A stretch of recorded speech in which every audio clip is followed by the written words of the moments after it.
On today's Buckeye Roast, we'll start with national thoughts from week one, looking at the biggest takeaways across college football. Back in Columbus, we ask the question, does Ohio State already have its next superstar?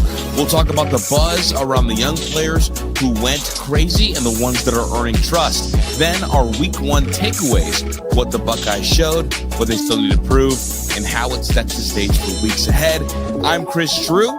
This is the Buckeye Roast with Ron and Q right here on Dead Air Sports. Make sure you like and subscribe.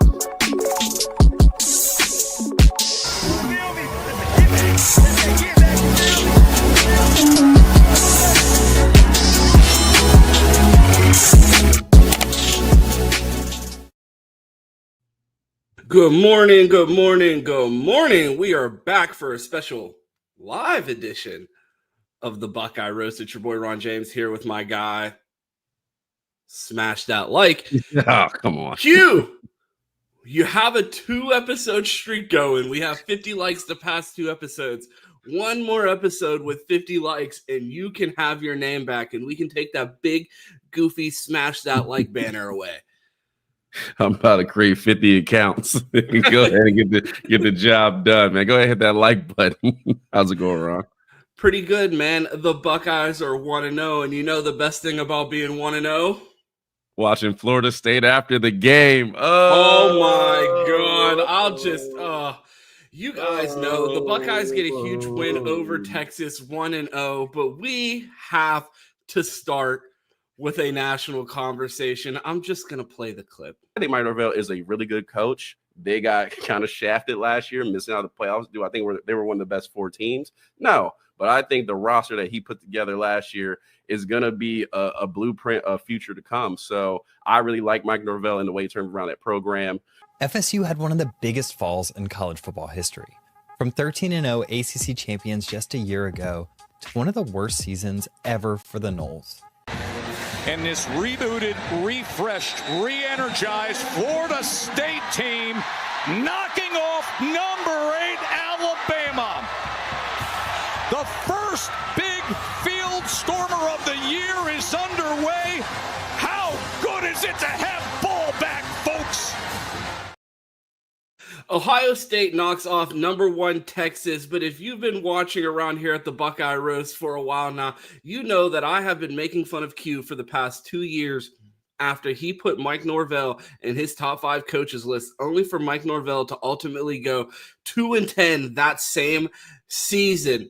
So Q, while I get these tweets out, the floor is yours because this is your celebratory walk. I called Q right after that Alabama game, and I said, I'm not doing the show Monday because I don't want to hear from you because I've been giving you so much crap about this take for 2 years now, and you're vindicated. I just want to apologize to everybody. I did put Mike Norvell in my top 5 coaches, and I should have put him in my top 4.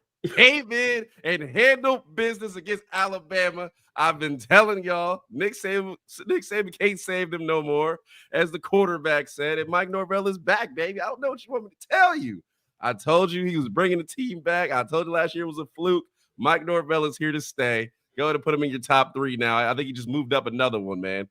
It was actually a ball game on Saturday. They were more physical than Bama. They out-schemed Bama. They beat Bama in every aspect of the game. It was like I was watching Remember the Titans. I was like, Jesus Christ, these boys came to play. So I don't know what to tell you. I talked to you during that game, and it did not sound like an environment that you were watching football in. Would you like to share with the crowd, with the viewers, where you were watching from, Q?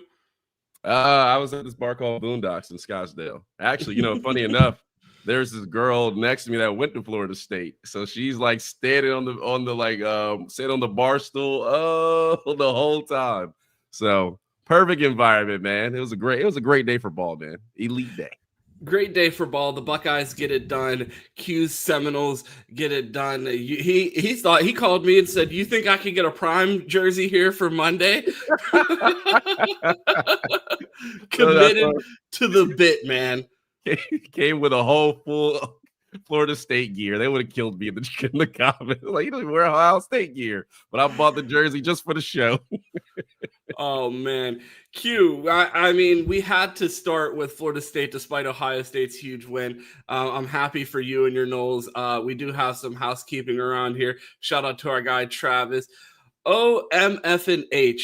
Knowles was the mad scientist. Matty P is the mad rocket scientist. Did you know that he had like an aeronautics degree and like was some math wizard? Yeah, he said that in one of the interviews, so I heard it before. He's a super smart guy. I mean, Shout out to all the people on the timeline that think they're smarter than Matt P and Ryan Day, who followed Bill Belichick's footsteps and said, you know what, that guy's good enough for my Super Bowl defense. Ryan Day is like, should we try to run it back? Big shout out to our guy Travis, first one in the chat. Q, I have a stat of the day. Okay. We've been switching it up. I've had numbers of the day. I've had trivia questions of the day. Today, I have a stat for you, courtesy of the timeline. Let me get this banner off the screen. Wild stat, number of times crossing the 50-yard line. This is from Nash Talks, Texas. Texas 5, Ohio State 2. Texas ran 25 plays in opposing territory. Ohio State had 13. Yeah, I mean, it would sound crazy if you just looked at the box score, but watching the game, I mean, I saw it. The field position in the second half was god awful for Ohio State to kind of get themselves out of it. So I perfectly see what he's talking about, and that is a crazy stat. Yeah, someone actually thought it was so crazy they responded with another even more insane stat. Another wild stat. Come on, man. Y'all are dickheads. Oh, Jesus Christ. Buckeye fans are back in mid-season form on the timeline, and I couldn't be more proud of the Lunatic Fringe and the way they handled this win with such lack of grace, and I couldn't be more proud. I feel like a champion. We should feel like champions.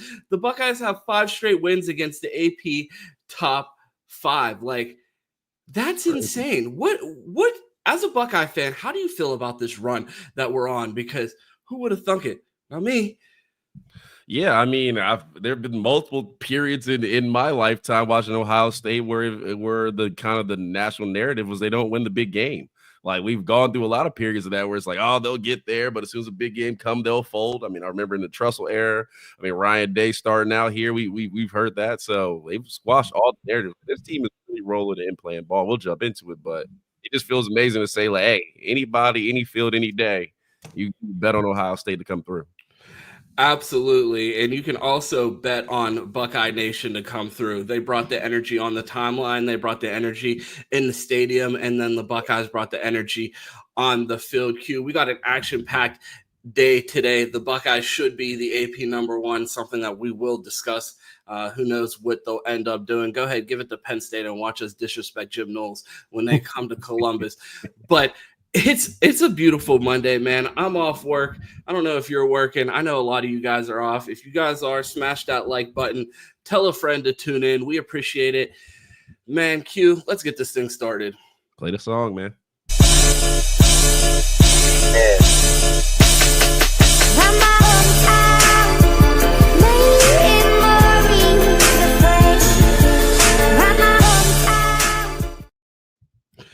Q, I've mentioned it once, I've mentioned it twice, a third time. The Buckeyes beat the number 1 overall team in the country in the Texas Longhorns. They get it done 14-7. Plenty to talk about in the game. I'm still opening a note to figure out where you wanted to start. Oh, and man, I'm just so glad because I just saw you were at a peek behind the curtain before the show. Q was like, I reordered the show. I haven't looked at it yet. So I just opened the tab and I looked to see where Q wanted to start the show. Q, floor is yours. Oh, I've been looking for somebody on the timeline, on the TV. I had to go down YouTube and go find them. Somebody tell me where Paul Finebaum is and take accountability for his take, because God awful, he was hiding. He was hiding. He doesn't want to address it. He don't want to talk about it. And ESPN will not hold him accountable. They said, Paul Finebaum, what happened? Oh, well, Texas was a little overhyped. No, that's not what you said. You told me they were going to roll into Columbus and blow them out the water, and the crowd's going to be gone at halftime like it was NCAA football 2010, like where everybody leaves when you're getting blown out. That's what he told me, but apparently that didn't happen. So I'd still like to know what he has to say about it, because he's been dodging it all till today. Where's his call-in show? Give me the number. I might call him today. Hey, Paul, this is Q from Scottsdale.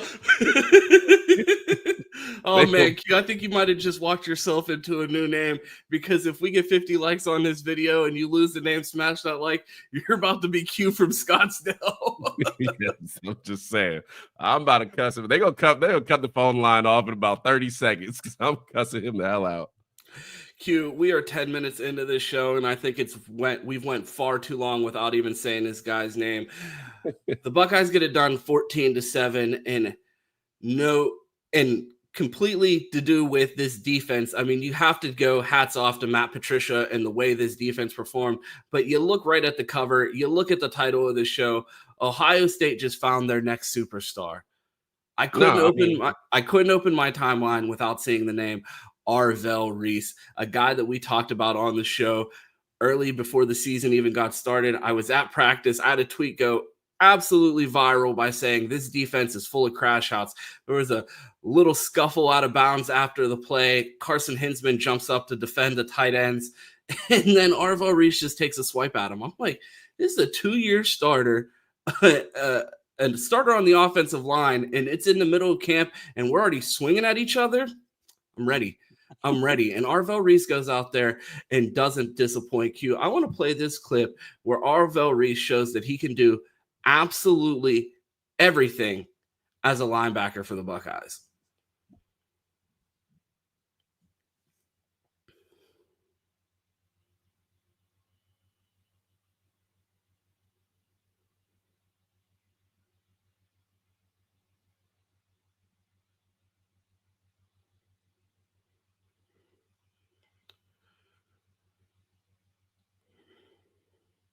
You see him do it all there. You see him rush the passer. You see him defending coverage. You see him come up and support in a run game. You see him shed blocks. Q, you've been talking about a linebacker that looks like he could return punts. Arvell Reese was out there flying sideline to sidelines. I don't know about returning punts, but man, do we got a special one. Well, if he was returning punts, I wouldn't want to tackle him. I mean, luckily enough, I mean, we got two of them. I mean, hell, we've been talking about Arvell Reese for 3 years now, especially after last season. I mean, I hopped on the hype train, maybe a little bit late because I didn't see him play in high school as much as guys in Ohio did, and we're talking about him. But, man, it's almost like we were waiting for the national media to come to tell us what we already knew. Arvell Reese is an absolute dude. I mean, last season, I wish he had played more, and Cody Simon stepped up his game, so credit to him. He's starting in the NFL now. But Jesus Christ, I'm talking about throwing linemen out the club, getting sacks, good in coverage, tackling. I mean, that play, that first fourth and 2 Texas had just across the 50, starting out in the first quarter, that tackle he made to stop the running back in his tracks and hit him sideways. So he got no momentum to fall forward. I mean, I don't know what to say. I mean, it was a walking All-American. It seems like with him and Sonny Styles, that looks like the best duo in the country right now from what I've seen on Saturday. He was an absolute dude. And it was like Matt Patricia walks in and was like, yeah, I got to do something with this guy. No, I'm going to do everything with this guy. He held nothing back. I asked the timeline who their MVPs were on the offensive and defensive side of the ball, and one of the names that we saw more than darn near everybody was Arvell Reese, but another guy that we have to talk about. And it's good to see Goj back.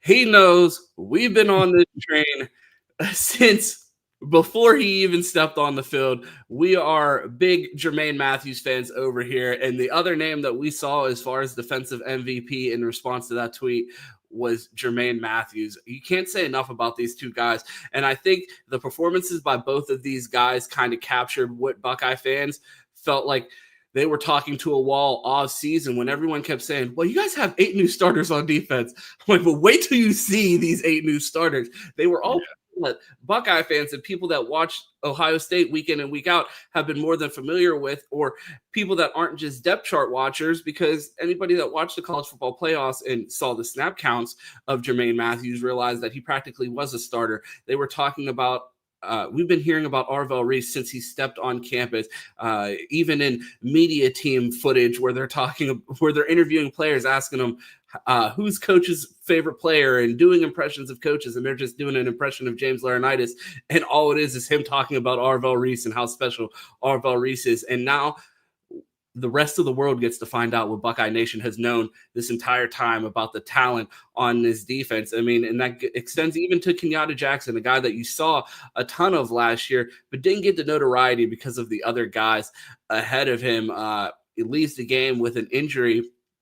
And the Buckeyes still find a way to get it done with their top pass rusher out for the second half of the game. Q, there's just so much to talk about on this defensive side of the ball. We're talking about a defense that went out there and didn't give up a point through the first 3 quarters, and we've been talking for 15 minutes on this program and have not said the names Jeremiah Smith and Caleb Downs. Q, I think we're just contractually obligated. I just got a text from Jerry Epic that said say their names.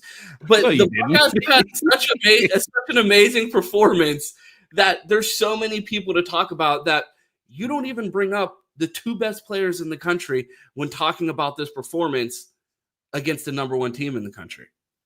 Yeah, I mean, everything you said was correct except Jerry Emmett, because that would require him doing his job. Telling you actually got to mention those guys. Yeah, you even see in the chat, Mike Emily brought up Jalen McClain.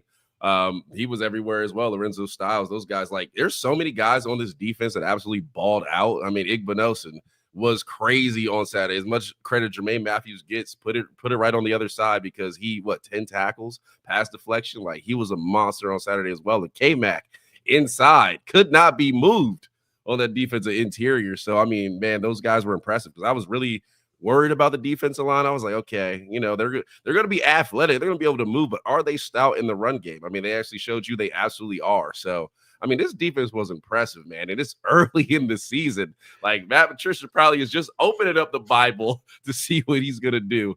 And you heard Zach talk about it on Minutes. I think it was Friday or Thursday. He was like, you bring an NFL coordinator down, especially one like Matt Patricia. Yeah, we talk about Sark, one of the best in the game. Sark came out and said the way they disguised their coverage in the first half was like at an elite level, the best I've seen. He basically came down and said, oh, you're going to run this college offense? Okay, watch this. And I got NFL players on my side. All right, let's see what happens. An absolute masterclass, man. They absolutely balled out. And Texas at times was lucky to get 7 points. I saw T-Ton fans on the timeline making fun of Buckeye fans like, welcome to the future with NFL concepts on your defense. We've been doing it for years now. And it's like, okay, and you guys have had the most success that you've had in the last 20 years over the past 5 years, and you haven't shut up about how successful your defense is. So, yeah, I'm glad my team's doing it. Like, what are you talking about? Like, what, you think you're going to gatekeep the idea of having an NFL defensive coordinator? I don't think so. Ryan Day, we talked about this going from a program to an organization. Ryan Day has been an NFL guy through and through, and the NFL concepts, not just on the defensive side of the ball, but how he runs this entire organization, I feel like is top to bottom coming from Ryan Day's experience in the NFL. And I feel like it's playing out on the field now, especially with the hires that we've seen him make as of late. People question the hire of Matt Patricia before the season, and it looks like this defense didn't skip the beat. The 2 things that we talked about pregame about our concerns with the coordinators was with the defensive coordinator was their ability to get off the field on 3rd down and their ability to get stops in the red zone. The Buckeyes football account on Twitter put out a compilation of all the goal line stands over the last 18 months from the Buckeyes, and we talked about this. That was my favorite compilation of clips from the entire national championship run, was the toughness that this Buckeyes team has shown in the red zone. And for them to continue to, I believe they held Texas to 1-5 on 4th down. They got off the field multiple times on 3rd down, and then to come up with a goal line stand. Very thankful for everything that Jim Knowles did for this program, but I don't think there were many Buckeye fans thinking about him on Saturday after the way that Matt Patricia's defense looked, especially being that he was able to continue all of the great things that we saw from Jim Knowles. Yeah, I mean, I'd agree 100%. I mean, they can talk about NFL concepts. I mean, Jim Knowles did have the number 1 defense here, so didn't need it last year, but bring it in this year, we're even happier. I mean, Matt Patricia was absolutely dialing up. He talked about the red zone defense, getting stops. I mean, the offense at times was struggled a little bit, especially with that field position battle. The defense held it down, man. It was ultra impressive just to see what Patricia did. And I can't wait to watch the All 22 film and actually see all the schemes and be able to see everybody in one screen, because you just felt like, I always say this, when secondary players go missing, that means they're having a really good game. And there's a lot of guys you did not see on TV, and that's because they absolutely shut them down. So, it's super impressive. I think Matt Patricia, man, I don't know. Give him the lifetime contract, man. Make him stay here as long as possible, because I'm pretty sure he's going to be getting a lot of calls this next year. Like, hey, we got a couple million for you. Come help us out. Is he married? We might need to find him a hometown Ohio girl that just loves Buckeye football. So he never wants to leave Columbus after someone skedaddled back to their hometown after a national championship. It feels like one game in, the Buckeye fans can already hear the NFL calling for their defensive coordinator. So we better enjoy this season. But man, you got to love the start that this Ohio State defense got off to yesterday. Yeah, absolutely. And yes, another thing that impressed me, I'm sure we'll talk about it, but putting freshmen in big moments. Devin Sanchez, name we haven't mentioned yet. Game on the line. He's in one-on-one man coverage. Hey, go beat him, lock him up, and let's see what happens. Just rolling the dice. Him and Jaquez Carter were the two freshmen that got snaps. I'm pretty sure if I'm missing somebody, just let me know. But they both got snaps on a 1 versus 3, like, top matchup. Game is close, and that just shows you the confidence in there. So, man, Patricia checked all the boxes in this defense, and this is coming down from Ryan Day, checked all the boxes in their decisions, their preparation, and if they're ready for this, man, what is this defense going to look like by the end of the year? We've talked about for years the Buckeyes' inability to get young guys on the field in comparison to the way that Georgia's and Alabama's find ways to get their 5-star freshmen on the field early game experience.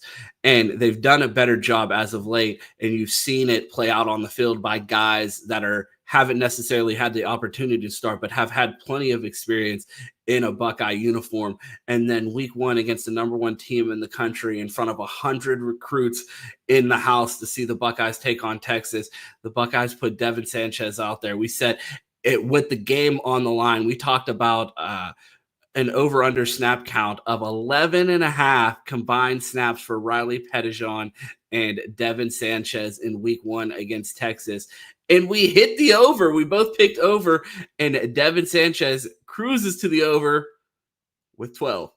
He just got there. I was sweating that one out. Yeah, that was your parlay.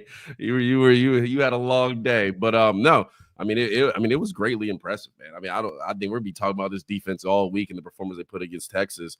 But you just look all over, and Peyton Pierce, another guy, getting in there, getting the mix in. Well, they're mixing up Arvell Reese and putting him on the line to let him blitz. And then they got to give a shout out to CJ Hicks, another guy we talked about for a while. He got his moment, man. Not quite the strip sack, the Jack Sawyer moment, but big time play. I feel so vindicated because people associate CJ Hicks and his lack of production with us. They call us the curse.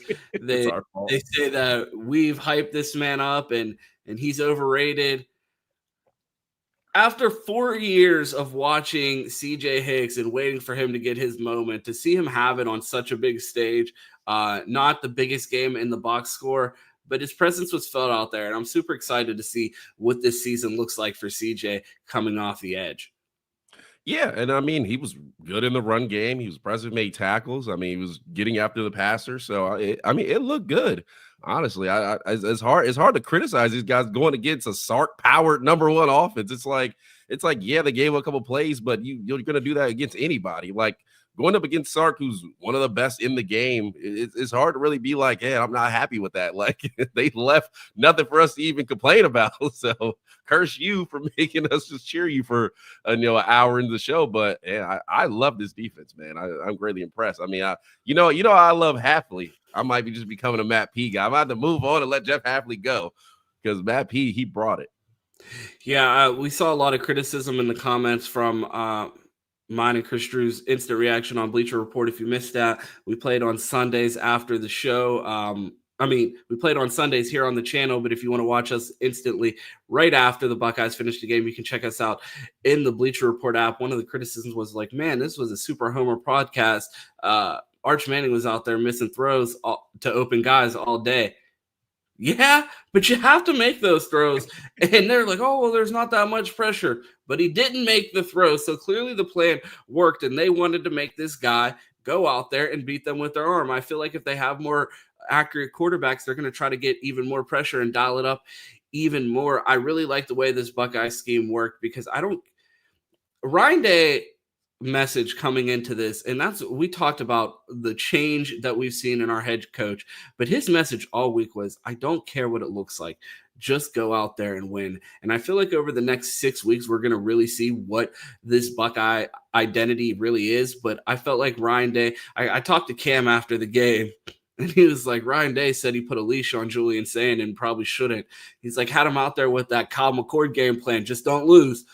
But it worked. The Buckeyes went out there with the game plan of, we're going to win. I don't care what it looks like. Everyone put their ego aside, and we're going to walk out of here with a victory at home, go celebrate, and then get this season started. And what a great way for the Buckeyes to start. And might not have been the sexiest game plan, but the Buckeyes got it done. They held the number one team in the country to 0 points through 3 quarters. I couldn't be more ecstatic about the way this Ohio State defense looked, and excited to see what it continues to evolve to after only one game. Yeah, and that's the thing. In a close ball game, I get it. Julian Sayin was cooking, but one turnover, it could go the other way. Obviously, one mishap on defense. So keeping it close to the vest, I mean, you have so much confidence coming off this Texas win. It's like, okay, like we're still here. We're at the mountaintop. Paul Finebaum said, hey, they're going to get, complacent. They're going to be coming the high off of a national championship. And it was like, no, like we got a bunch of guys out here trying to prove, that now they belong and now they have household names. So, I mean, it's greatly impressive to see Ohio State come out and I'm with you. Just win the game. Now you can work out all the kinks. You can hop into the rotation. You can play more guys. I mean, not a ton of guys played Saturday, but you got plenty of time. You got Grambling and Ohio coming up. I'm sure they're going to be able to find an extra 90 yards against Grambling to make up for maybe the lack of production in a future Heisman. So I think we'll be just fine. Yeah, you got plenty of time to get guys going, but it was about winning at home, defending the shoe, and the crowd brought it. The players brought it. Yeah, I heard it was crazy loud. Everybody I talked to said it was bumping loud Saturday. So Fox can do us with these noon games, but Ohio State shows up. They're going to bring it. That was the most important thing. Just win, and we brought it. Has it been Fox's fault this whole time? Has the shoe actually been loud, and we have been giving the fans a hard time over the past couple years, and it's louder than it's gotten credit for just because Fox has a muffle on it and you got to hear it for the first time at ESPN, and now every time someone goes to a game, it's louder than the last time that they were there? Yeah, well, they do mute crowd noise. I understand that. But honestly, let us know in the chat. Would you rather just hear the roar of Ohio State's crowd and not have to listen to Klatt and Gus Johnson? Because I feel like you could hear them celebrating through their teeth. Like they hate even giving Ohio State touchdown calls because they're rooting against the Buckeyes every game. Well, I wouldn't mind a little more game day experience.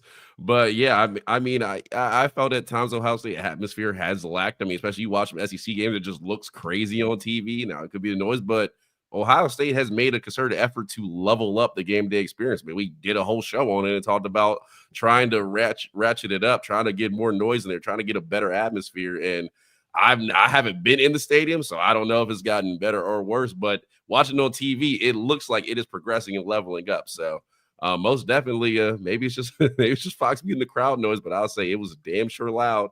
And of course, number one team comes into the nation to your house. It better be loud. Absolutely. The Buckeyes forced 3 false starts. I'm not sure exactly how these digital Buckeyes that they're going to be awarding to the crowd when they cause false starts are going to be handed out, but 3 on the way for the Lunatic Fringe and an excellent showing in week 1 in peak form. Another excellent showing is our viewers. There's 270 people watching right now.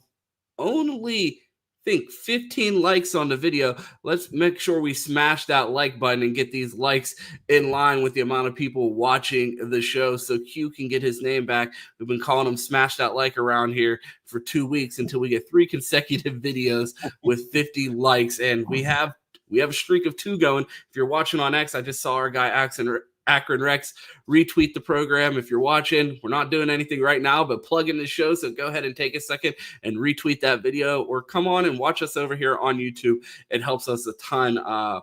We have a ton of new things that are going to be coming out on the channel here soon. So make sure you stay tuned. And Q, we're going to pivot to the other side of the ball. A little bit of an offensive struggle for the Buckeyes, but the Buckeyes still get it done 14-7 against Texas. Brian Hartline makes his debut as play caller for the Buckeyes. Hugh, how would you grade the play calling for first-time play caller Brian Hartline? I'll give him a B. I mean, I thought they did play a little conservative at points, and you felt that. I mean, the drops certainly didn't help to start the game. But I felt like the thing was Julian Sayin starting his first game. Don't go out there and say, hey, let's go full Big 12 and just air it out all over the field. One, they stayed consistent with the run game. Now, I know he only ran for 3 yards a carry or somewhere around that. But they stayed consistent with it. They tried to run, and when they had to have it, they absolutely got it. That was one of the touchdowns, of course. But, I mean, I felt like Brian Hartline did a solid job, especially that Texas defense, man, is no joke. We said it, we talk about Colin Simmons and Anthony Hill. Really didn't see them on Saturday. Shout out to the O-line, definitely in pass pro, but they certainly held it down.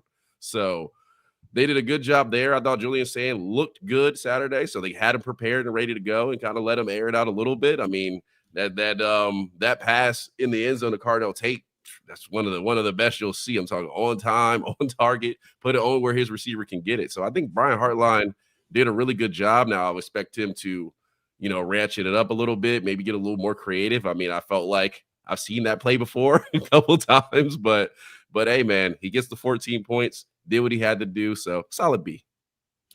A solid B. I'm right there with you. I loved his commitment to the run game. We talked about before the game during our preview whether or not we thought this would be a pass-happy offense. People that gave reports from practice said that practice looked a little pass-happy. How much do you think we just saw the just win, baby game plan versus what the Ohio State offense is about to look like going forward? It was definitely the just win, baby, just win, baby offensive plan. I mean, they kept it very simple, but again, you don't turn the ball over. You play good defense. 99% of the time, you're going to win those games. And we did both of those Saturday. I mean, didn't have the explosive player there, but when we needed it, Cardell Tate streaks down the field, your SFE guy. I mean, I know you're dying to say SFE so you can get your daily payment installed, daily Venmo, but he comes up with a big time play. I mean, I'm interested to see. We didn't hear from Ennis too much, but him and Jeremiah Smith obviously held it down. Jeremiah Smith was getting mauled out there. Jesus Christ, man. Some of the replays coming back are a little bit crazy, but they did enough to win, and enough credit can be said. Texas rolled back with a lot of the same guys and the same coordinator, so they had a plan last year that worked pretty well against Ohio State. So Brian Hartline coming out with his first time play calling against that Texas defense. If 14 is all you need to win, I'll take it. Our guy Travis said Sayin had an 80% adjusted completion percentage. Q, I would argue Julian Sayin looked like the most poised player on that offense in the first quarter yesterday. A lot was questioned during the offseason about his leadership ability. They said he used to get happy feet when he was under pressure. He was out there and couldn't have been more Cali cool on Saturday. How impressed were you by Julian Sayin's composure on Saturday in the shoe? Yeah, I mean, it's so funny. We had so much hype with Sark that you almost forgot Julian Sayin was the number one quarterback in his class, like 5-star, everything, just like they said Arch was coming out of high school. So no, he was greatly impressive. I mean, again, we'll go back to CJ Stroud and say that level of accuracy and on-point passing. I mean, he was hitting guys in the numbers. So you would think when he gets more comfortable, a little more pocket presence. I mean, shout out to the offensive line. Hit a couple people in the face mask with those drops. Yeah.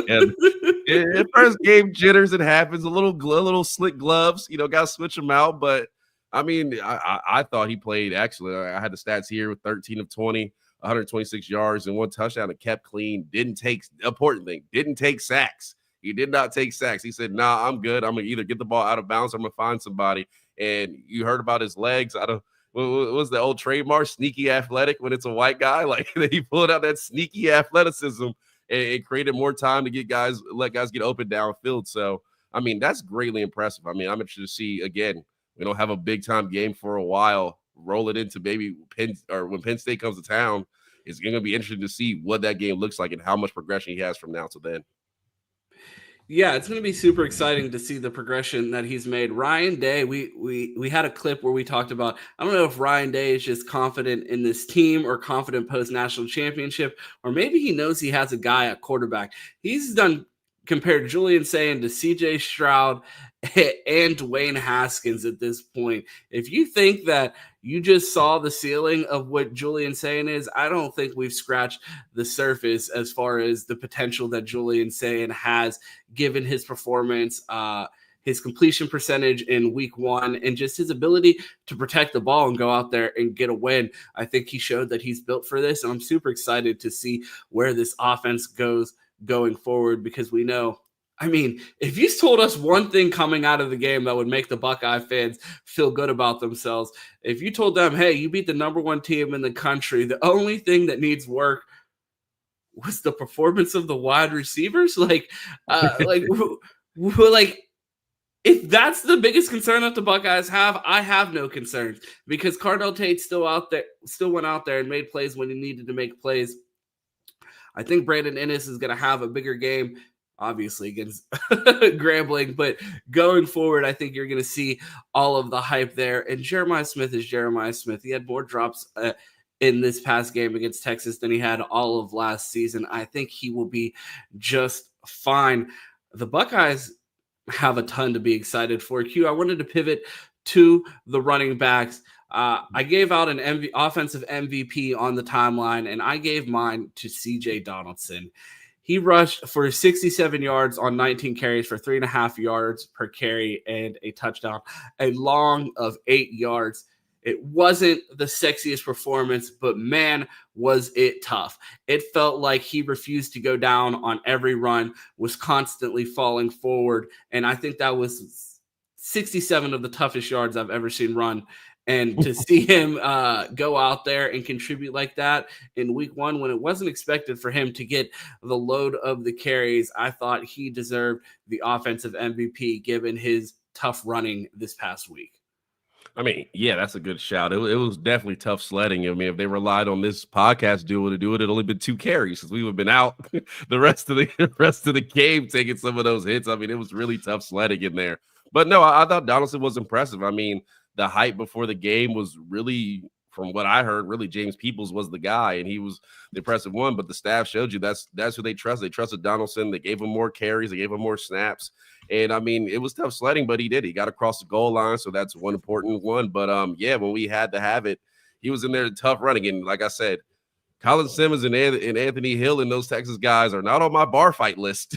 I'm trying to avoid some of those guys if possible. So, I mean, Donaldson slimmed down, taking those hits. He was bouncing in there, getting tough yards. So definitely a big-time game about him. And shout out to the offensive line. I understand, the running game wasn't popping. I mean, I think Texas almost had doubled our rush total. But this is not the easiest team to run against. Their defense, their interior was really good on Saturday either. Or we were really bad. It's one of the two. But I would say they were really good because it's Texas. So yeah, I mean, the Buckeyes potentially faced one of the top 5 defenses in the country. We'll see how Texas continues to play. I hope Texas goes out there and beats the life out of everyone in college football to validate the Buckeyes' performance early on. You look at James Peoples. He had 10 carries for 20 yards, 2 yards per carry. Not the greatest showing. Exciting to see what it'll look like going forward. Our guy Shadow said, I'm glad they just kept running despite not getting big plays. I think that's a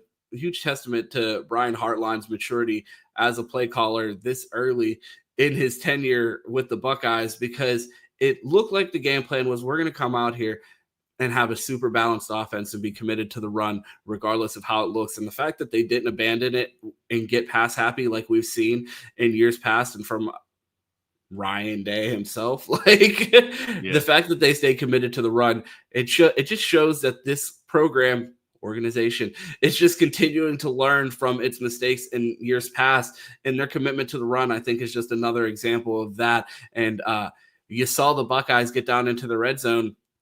And what they do, just keep running the ball. Ryan Day said, what was it, 2 years ago when Kyle was the quarterback, that, hey, I want to be able to run the ball when everybody in the stadium knows that we're going to run the ball. And we weren't really able to do that. And you saw the Buckeyes able to do it last year with 2 dynamic backs and a great offensive line. And you see the Buckeyes do it again against Texas with their commitment to the run in the red zone. Even when it didn't look pretty, this offense stayed balanced. And if I'm the rest of the country, I would be worried by what I saw from the Buckeyes offense, because the biggest question mark coming into the season for the Buckeyes offense was, what's this quarterback going to look like? And he looked like one of the coolest operators out on the field on Saturday. So I think the sky's the limit for this Buckeye offense. I mean, I tweeted out the Michael Jordan gif, the ceiling is the roof, because the Buckeyes offense, I think it's only up from here. And I'm super excited to see where Brian Hartline takes this offense as a play caller. Yeah, and I marked it in here. Where can this team improve? And you look at least offensively for this side of the ball. I mean, there's a ton of places they can improve, and that's kind of let's stop dropping the ball for one. Like, lock in there. We have the most expensive version of the jug machine in the country. The thing you could run routes and have your own Amazon robot throw you passes all day, and the Buckeyes are out there dropping what? How many drops do we have? 4? Yeah, it'd be 3 or 4. When you have a wide receiver core and a tight end as talented as Max Clare, you have to be better. You have to do your young quarterback a favor and not drop the ball. And to see the Buckeyes have drops early in this game was disappointing, but something that I'm more than confident that they'll be able to clean up. No, I mean, they'll be fine. And you brought up Max Clare. I mean, I talked about him a lot, leading up to the game. Didn't see a lot from him. So, I mean, you would expect, we know how good he is. So you expect to see more from him. I mean, this offensive line did a solid job, especially in pass protection on Saturday. I think the run game is going to get a little more creative, a little more multiple, especially as they have time to work on it. So, I mean, there's a ton. The scary thing about Saturday for Nationwide is there's a ton to work on. And the Ryan Day offense, it's going to be good. If the defense holds where it currently is, I mean, there's plenty of places to improve. But, man, it's going to be scary. So, I mean, I'm definitely with you. I want to see the run game do a little bit more. Guys, stop dropping passes, of course. But, again, it was a test against the number 1 team. It's hard to go out and criticize our because it's like you're playing possibly the best opponent you might see all season. Possibly the best opponent that they'll see all season. Our guy Kasai said, Julian looks like the best quarterback in college football. Go Bucks. I text a friend of the show that exact same thing. Does Julian Sayin have the potential to be the best quarterback in college football by the end of the season? I'm not going to disclose who it was because I'm hoping maybe within a week or two, maybe they'll come around on this one. But they said, no, that's DJ Lagway. Fair.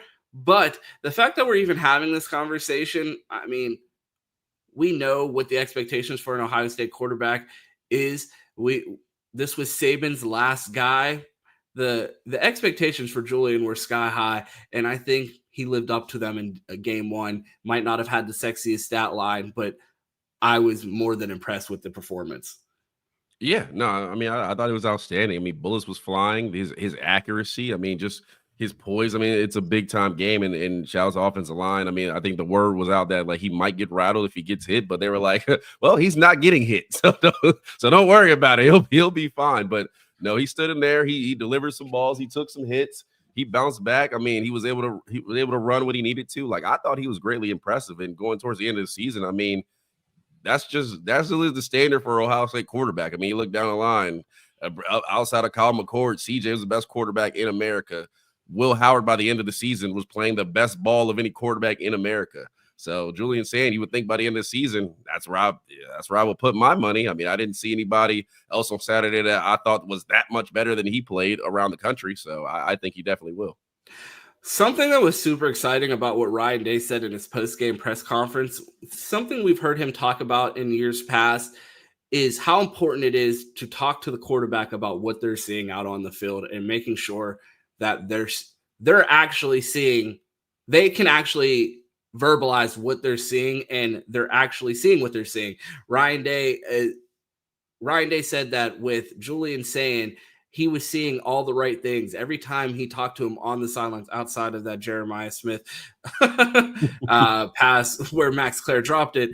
Outside of that miss, he felt like Julian Sayin, every time he came to the sidelines, was telling Ryan Day what he wanted to hear as far as what he was seeing. So the fact that Julian Sayin is seeing the game at such a high level and Ryan Day is confident with putting more on his plate based on what he was able to communicate, what he was seeing out there, I'm super excited because he's always talked about how much he values the quarterback's ability to verbalize what they're seeing on the field, on the sidelines, and not only verbalize it, but actually be what they're seeing on the field and not misunderstanding their reads. So to know that Julian Sayin is understanding the offense at such a high level this early should be scary for America.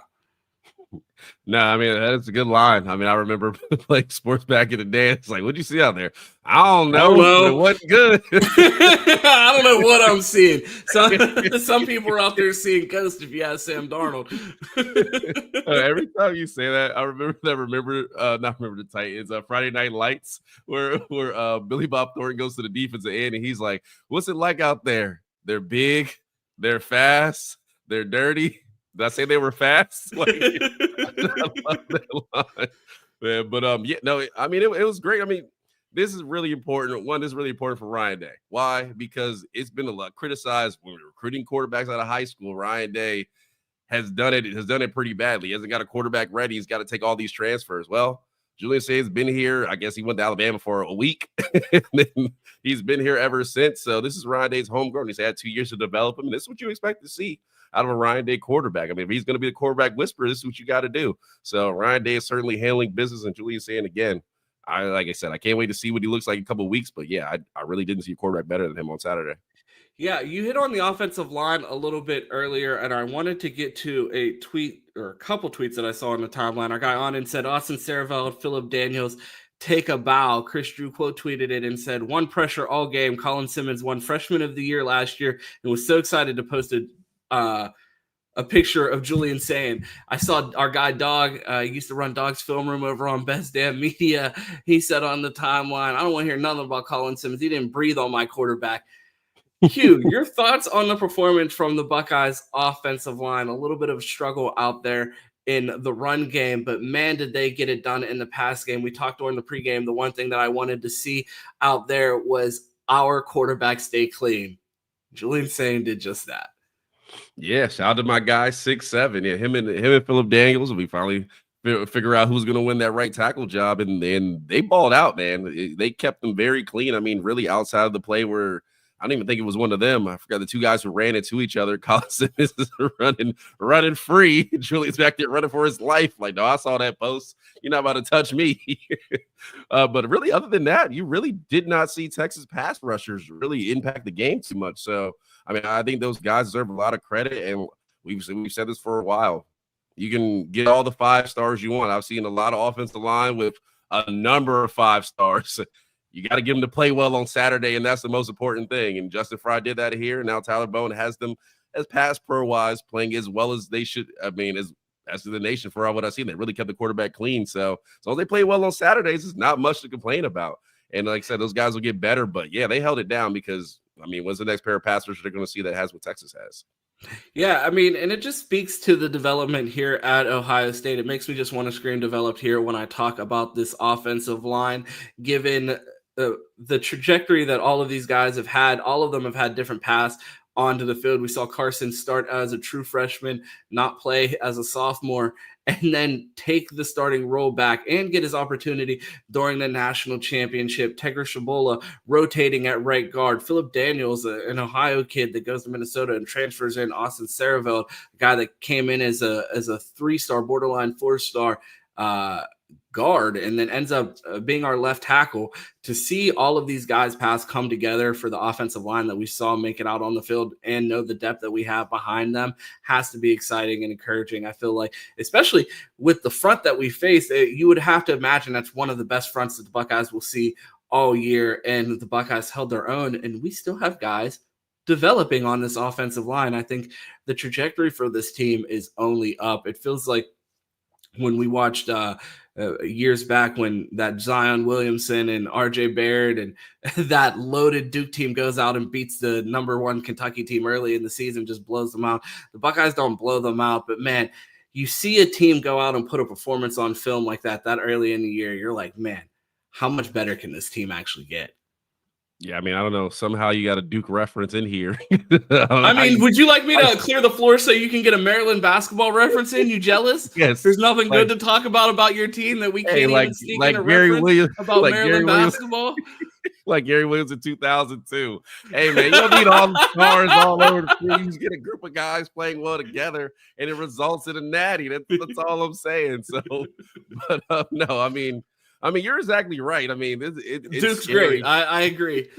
Yeah, it's scary how good this team can be, and like I said, we'll see how they improve and what they change in the next couple of weeks. But to handle against Tech, because it was an absolute, man, that line of scrimmage had to be a bar fight out there. I mean, it was rough. We talked about Donaldson earlier with tough sledding, but yeah, you're not going to face a better team than them. You can really get back, work on your fundamentals, and watch the tape. I mean, I can't wait to see the All-22 because I'm excited to see what really happened. But they held their own. They did enough to get the win. And like I said, when you're 1-3 matchup, just win, baby. That's all you can do. I saw so many people on the timeline, even right after the game and during a game where the Buckeyes were performing well and had the lead the majority of the game, still complaining. And I just want to remind Buckeye fans, this is my annual speech. I had the one time Q and Mike used to do the post game together on the Voice of College Football, and I popped in for the Notre Dame post game after we had just beat Notre Dame, and Kyle McCord is screaming Jersey, Ryan Day's asking where Lou Holtz is, and I got in there and it looked like it looked like a funeral. It looked like both of their puppies had just died, and they're both sitting there pouting about how the game could have looked, how the game should have looked. And I had to stop both of them and say, hey, we're only guaranteed 12 of these a year for the Buckeyes, and you better enjoy every last one of them, because it's not like we're going to win a national championship every year and you have no idea how this season's going to end. This could be the most exciting win of the season, so you better enjoy every last bit of it, because we only get so many of these Buckeye games. And we went out there and we got a win over the number 1 team in the country. Enjoy it. The Buckeyes have beat the AP top 10 5 straight games. We are on a heater right now. You're not going to see highs like this in a lot of other programs. Look at what's happening at Alabama right now. I would just like to caution Buckeye fans. You better enjoy every ounce of happiness this team provides to you, because you know how easily it can be ripped away with a loss to someone for a 5th straight year, or a playoff loss, or a loss in the Cotton Bowl to Missouri. Enjoy the highs with this program as much as possible, because we only get 12 of these guaranteed a year. And to spend your Saturday after beating the number 1 team in the country, nitpicking little things. We talk about Ryan Day's goals and how we hold him to such an insane standard when it comes to the goals that he has defined for himself in this program. And that's win the Big Ten, beat the team up north, win the Big Ten, and win the national championship. And that's what we grade him on every year, and that's the goals that he put out there. And he told us he had one goal going into this Texas game, and that's just win, baby. And he just went out there and did exactly that. So for Ryan Day to go out there and set a goal, he had no expectations. He wanted everyone to put their ego aside for how it had to look, and everybody went out there and did their job, and the Buckeyes go out there and get it done against the number 1 team in the nation. I don't know how any Buckeye fan could find something. There's plenty to nitpick. There's plenty of things that can get better, but it's week 1. We watched how much Ohio State improved post-Teton game, I would say if you want to watch progression of an Ohio State team and know that the team that you see on week 1 isn't the team that you get at the end of the season, watch the Nebraska game, watch the Teton game, then watch the playoff run from last year. And watch the progression that you see this team take. You had so many guys that were in their 4th year, experienced guys still continue to get better and play their best ball over the course of the year. We had 8 new starters on defense, a new starter at quarterback, 2 new running backs, a new starter in the slot, 2 new tackles. And we just beat the number 1 team in the country. If you are not excited to be a Buckeye fan right now, you might need to find a new team, because I don't know what this team is ever going to be able to provide for you to be happy enough, because we're coming off a national championship and just validated why we are a program to be reckoned with for eternity. The Buckeyes win, and there are lots of questions, a ton of turnover, and they're right in the top of the national conversation as the best team in the country. And man, I may not be the most popular person with everybody on the timeline that wants to complain right now, but damn, it feels good to be a Buckeye. Yeah, I can't just yell at clouds. I'm pissed. No, I mean, man, that game was a lot of fun. And to be in Mike's credit, that Notre Dame game was not a lot of fun. But the game yesterday was a lot of fun. Or Saturday was a lot of fun. So, man, no, I'm with you. Definitely enjoy it. I mean, how many times you're going to get to see Texas come into Ohio? I mean, we haven't seen it since 2005.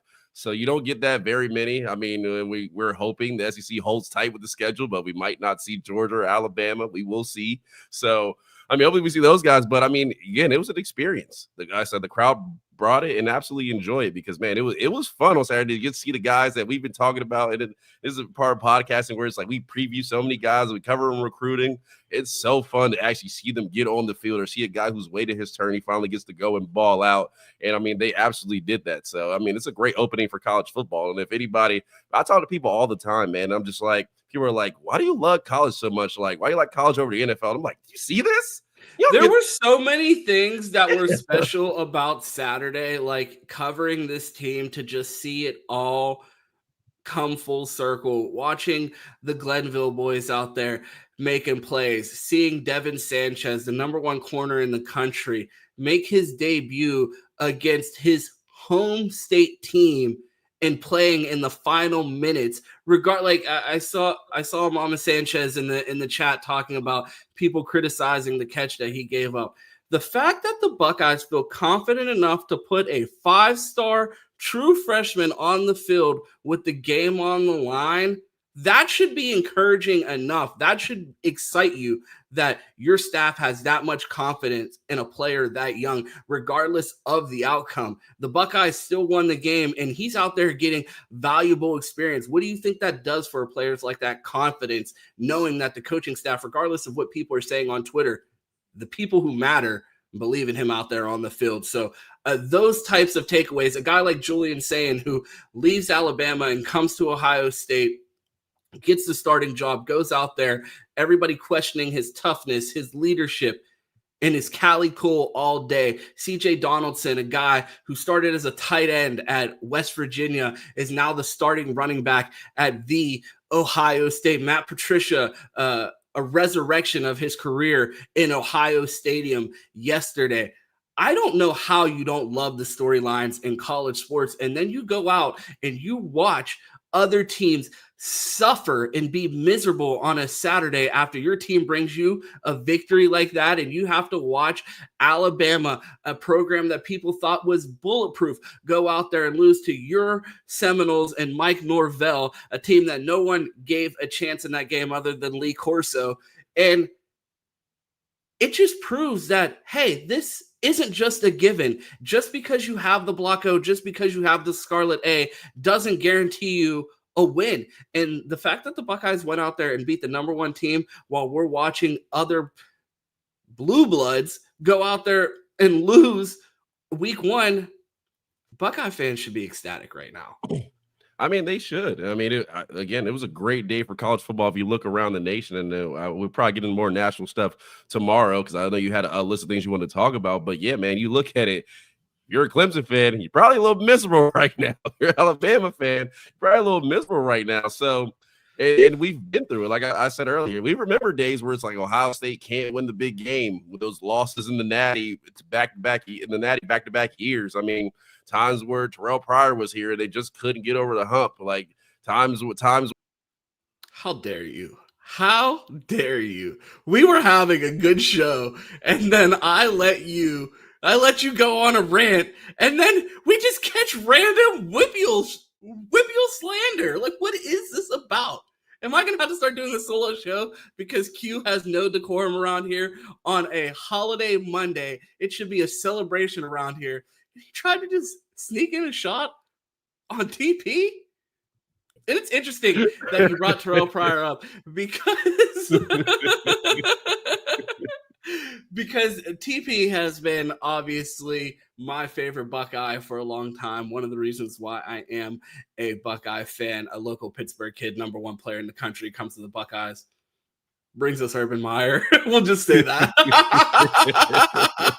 We'll just leave it at that. But, man, someone who is sneaking up the rankings as far as favorite Buckeye list based on their play on the field and just their attitude. He's been our guy since day one. But, man, Jermaine Matthews, the fact that the cameras just look for him after the game and they're like, say something crazy. Like, that's my favorite ending of every game. And he's like, I already told you about the SEC. We've gotten the horns down. We've gotten a run through the SEC. We've gotten belt celebrations. I don't know how you can't love this kid, man. And I'm super excited to see where this Buckeye team goes this season. I think it's going to be super fun to watch. And, man, what an exciting start to the season. No, it was fantastic, man. You gotta love Jermaine Matthews. I don't know the kid at all, but just watching him on TV, I'm like, man, energy, bro. I love to just sit out at a bar and watch sports with this guy. Like, I mean, you just see it around the team, man. I mean, this team, they're fun to watch. We've heard about it through camp. You saw how serious they take, and Ryan, they talked about how seriously they take their ball, man. And it's just like, it was exciting. Like I said. If people want to know, that was a poster board for this is what college football is all about, and just the storylines, the fun, man, and just excitement. Like I said, it was a great day to be out just watching college football. And I know they say I watched no games. I watched all the games Saturday. That is an absolute lie. The whole reason why we've talked nothing but Buckeyes and didn't do any national coverage is because Q has to watch highlights on YouTube after the show today because he was in the streets all Saturday. Q wakes up Saturday mornings. He watches Ohio State football at the first bar that will open the doors for him. And then he's in the streets the rest of the day. I call Q midday to ask him about college football. And he's like, let me go outside. It's really loud in this bar.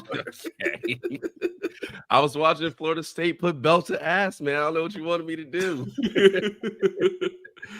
But, man, it has been a great opening to week one, even better with the Buckeye fans, or with the Buckeyes getting it done. Well, the Buckeye fans did get it done. They got it done in Ohio Stadium, super loud, rolled out a bunch of new traditions. Let us know in the chat if you were at the game. What'd you guys think of the towels? I'm a Pittsburgh native, so I'm a big fan of towels with football teams. I used to work security at Steeler games back when I was in college, and I would be on the field and they would do this thing called towel time where they play a song called Renegade where everybody waves their towels, and man, the stadium gets rocking. When you're standing down on the field, you can literally feel the field shaking under you. And some of the reports that we got from the stadium, Ohio Stadium was rocking just like that. So I'm excited to see how many of those towels make their way back into the stadium, and if the Buckeyes are able to maintain that energy next week. And make sure, if you don't have the energy for the Grambling football team next week, make sure you have it for their band. It's going to be a great battle of the bands next Saturday. So if you're at the game,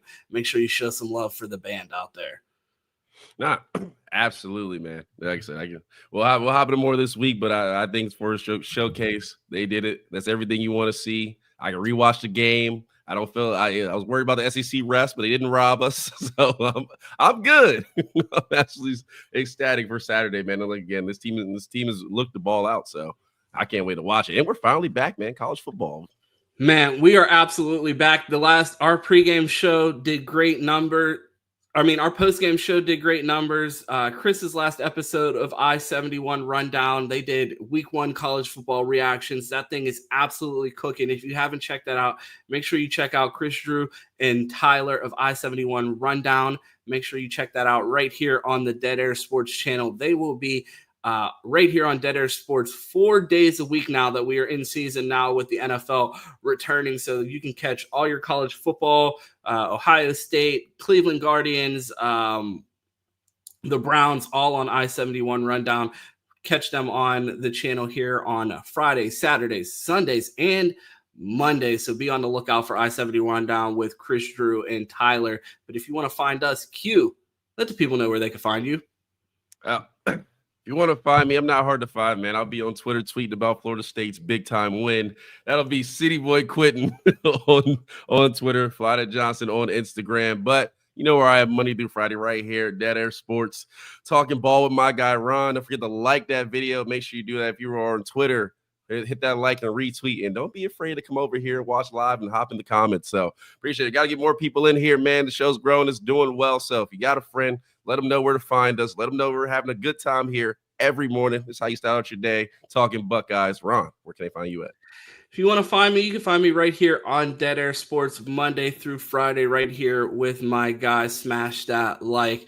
Maybe I'll have a new co-host, a different name tomorrow. But until then, I'm here with Smash That Like right here on Dead Air Sports every morning for the Buckeye Roast, 8 a.m. Monday through Friday. We appreciate you guys tuning in. It's great to be here for a special live edition. We're considering about making Mondays a live thing regularly, still in conversations, but we talk about that. We absolutely have talked about doing Mondays live, so I didn't have to record early. We're not going to do it all the time, but it's something that we're going to try to do regularly here. Not all the time, but it's something that we're going to try to do more often around here. We appreciate being here. If we were actually working today, this show would have wrapped about 15 minutes ago, but make sure you smash that like button, hit the subscribe, check for me and Chris Drew in the Bleacher Report app for post games on Saturdays right after the game. Should have some new things rolling out here on the channel, a new milestone to announce. The TikTok's almost at 20,000. This channel's almost at monetization. We hit our first 1 million view video on TikTok. Things are absolutely rolling around here. We appreciate all the support over here at Dead Air Sports. Everybody tuning in on Twitter and right here on YouTube. Q, you know how this thing ends. It's always go Bucks. And of course, OH. I-O. On today's Buckeye Roast, we'll start with national thoughts from week 1, looking at the biggest takeaway. I hit the button. You want to get your Florida State celebration off? Oh, yeah, my fault. Racist.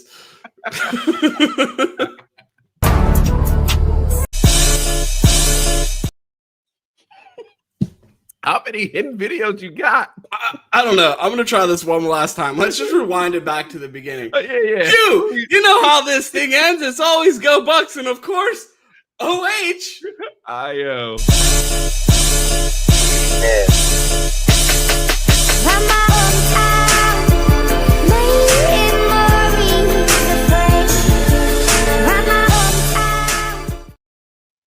We're back. Example, when things get hard in life, you just keep swinging as hard as you can, you fight. That's our culture.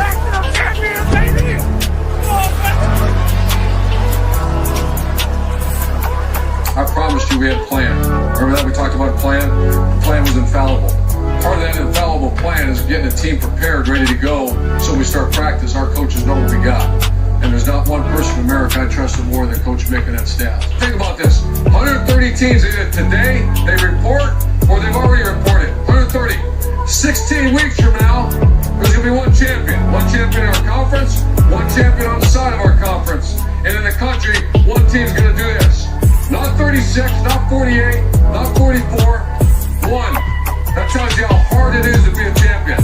To do right all the time. To know your assignments. To have 11 guys play hard on every snap. That's hard. That's why there's one. I want a hungry team. I want a hungry team. I want a team that can't wait to get out there.